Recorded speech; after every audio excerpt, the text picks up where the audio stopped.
Thanks for staying with us. I'm Eric Bolling in for Bill Oreilly. Thanks for watching this special edition of The Factor Election 2016. Louisiana Governor Bobby Jindal seems to be testing out a new strategy to get noticed in the pack of 17 Republican presidential contenders he's punching up. Donald Trump is shallow. He has no understanding of policy. He is full of bluster. He has no substance. Folks, Donald Trump is not a serious person. This is a carnival act. And seeing that Donald Trump said that the Bible was his favorite book. Yet when asked, he couldn't even name a specific or a single Bible verse that was important to him, that had an impact on him. Well, do you know why? Well, it's clear Donald Trump's never read the Bible. The reason we know he's never read the Bible, he's not in the Bible. Donald Trump is a narcissist and he's an egomaniac. Governor Jindal joins us now from Washington, D.C. So, Governor, this going after Trump, new strategy, what's it all about? Eric, thank you for having me. Look, the idea of America is slipping away from us. $18 trillion of debt, Planned Parenthood selling baby parts across the country, a president who's about to allow Iran to become a nuclear power even while he doesn't stand by Israel. The left is running the country into the ground. We have a once-in-a-lifetime opportunity to get our country back, to apply conservative principles. But let's stay on what topic here. Okay, you clearly are going after Donald Trump. Is this to help your poll numbers up? I mean, you're struggling in the polls right now. Not at all. It's not about me. And the reason it's so important to do this now, we as conservatives have a choice to make. Do we apply our conservative principles, or do we turn to a man who believes in nothing but himself? Eric, Donald Trump's not a liberal. He's not a conservative. He's not a Democrat. He's not a Republican. He's not a moderate. Donald Trump has no substance. He doesn't want to make America great again. He wants to make Donald Trump great. I like the idea of Donald Trump. I love this show. I love the political incorrect language. I love going after the D.C. establishment. I love the outsider. I even think he's entertaining. I love the helicopter rides at the state fair, giving out Lindsey Graham's cell phone number. It was all great fun. But when you actually look at the reality of Donald Trump, there's a lot of foolishness there and a lot of nonsense there. Look, he's not against... Governor, and you've said Donald Trump needs to stay classy, but then you've also said things like he looks like he has a squirrel sitting on his head. Well, that's right. I was asked about his attack on Carly Fiorina for going after her appearance. I said he has no room for criticizing anybody's appearances given how his hair looks. But here's the bigger point. He's not against big government. He's just against big government that he doesn't control. He's been for socialized medicine. He's been for tax increases. Look, he changes positions constantly. He would implode in a general election. But even worse, if he were actually to get elected, we have no idea what he would do in office, Eric. The reality is he doesn't believe in anything but Donald Trump. We need to elect a tested, true conservative. Now's the time to shrink the government economy. Now's the time to defund Planned Parenthood. Now's the time to stand by Israel. Now's the time to grow the American economy. We have a chance to apply our conservative principles. It's been fun. It's time to put him in the elevator. It's time to tell him he's fired. Tell him to go downstairs. Give him a reality show. He's great fun, great ratings, very entertaining. His diagnosis of the problem is right, but the prescription's wrong. And I know for a fact he listens to this program, and he listens when I host this program because he yells at me sometimes when I'm hosting. But listen, here's how he tweeted in response to your latest round of volleys back at him. He said, "Oh, wow, lightweight Governor Bobby Jindal, who's registered at less than 1% in the polls, just mocked my hair. So original." Final thought, Governor. Eric, so I give a speech calling him a narcissist, an egomaniac, saying he has no substance. And his takeaway is he's worried about his hair. He proves my point. He's a narcissistic clown.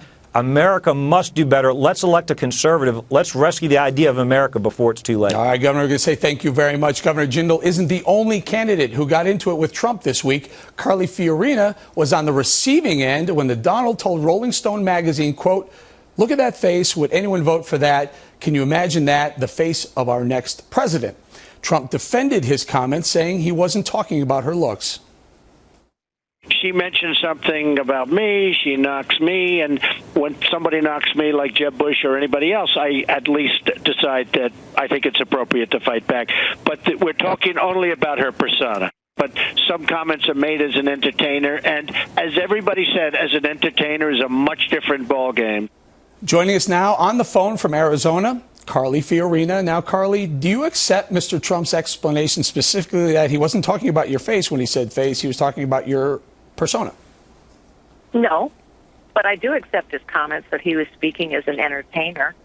And, you know, when I was in third grade, Eric, there was a little boy that really liked me, and he said mean things about me and, you know, pulled my pigtails all the time. And my husband and I have been together for over 30 years, but I think I know when someone's flirting with me.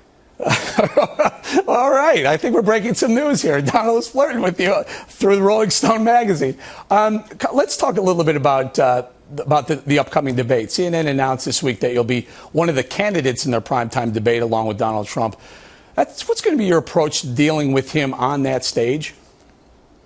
Oh, there are many fine candidates on that stage. My first objective, honestly, is to introduce myself to the American people. Half that audience doesn't know my name and doesn't know I'm running for president. And so I know it seems hard to believe, particularly maybe if you're a celebrity like Donald Trump, everybody knows who you are, but I still have the lowest name ID in the field by a wide margin. And so I need to introduce myself. Will you use this back and forth that you've got with Trump? You have a lot of buzz going right now. Will you use that and step it up in the debate? My principal objective is to make sure that people know who I am and what I have done. I have a track record of leadership, of problem solving, of challenging the status quo. I'm not an entertainer. I'm someone who started as a secretary, became a chief executive, and the only way you do that, to go from secretary to CEO, is to deliver results, to solve problems, and to lead. And so people need to do that. I'm sure there will be opportunities for me to respond to Donald Trump or to others, and I won't shy away from those opportunities. But fundamentally, I'm running for president because I think our nation needs the kind of leadership I will bring to the Oval Office. No doubt. But I will tell you, though, the other 9 candidates on that stage that aren't Donald Trump would love to be in your shoes, where there's a lot of buzz surrounding you and Donald Trump, a feud. If nothing else, it brings the attention. Governor Jindal did it, and he's on the factor. Obviously, it works. Yeah, well, it's also true, Eric, that this isn't entertainment. This is serious. This is serious. Our nation is at a pivotal point, and Americans know it in their bones. So it's very entertaining for us all to talk about Donald Trump. And by the way, the media seems to talk about nothing else but Donald Trump in many cases, but voters never ask me about him. Never. What voters ask me about is, how do we get the economy growing? Why is America's leadership waning in the world? How do we cut this government down to size? Voters know this is a pivotal point. And so I think most people are tuning in because they actually want to know what candidates are going to do. Carly, does it surprise you that he's doing as well as he is with the women voters? I have about 15 seconds. No, not necessarily. I think if you look at all of the outsiders together, the outsiders are pulling over 60% of support. Yeah. But I'll tell you something else. Okay. There is one outsider moving up in the polls and gaining on Donald Trump, and I'm one of them. Carly, thank you.